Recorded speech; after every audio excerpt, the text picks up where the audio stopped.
we requested, for example, records of a trip that the student government took to New York City, they refused to give those to us. So our last resort was to go to the university and try to get some sort of information there.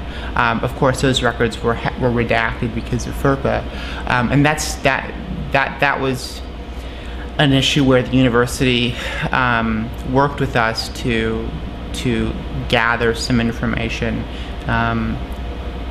the costs of the trip that they weren't obligated to do. So in that case, the university was willing to work with us to get the information that we needed, even though FERPA, at least their interpretation of FERPA,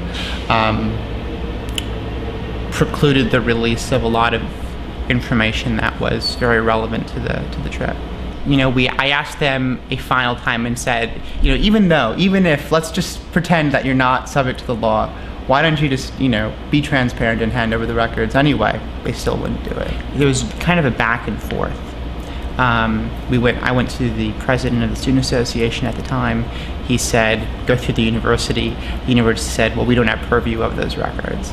They argue that any record that's in the custody of the university, that's an education record, is subject to FERPA. And that includes the records that we had requested. We were requesting government records. We were requesting records of a government body where these students were acting in a governance capacity, not in academic capacity. We weren't seeking their grades or transcripts or anything. We were seeking, the minutes and agendas and the recordings of meetings that, by Wisconsin law, have to be open to the public.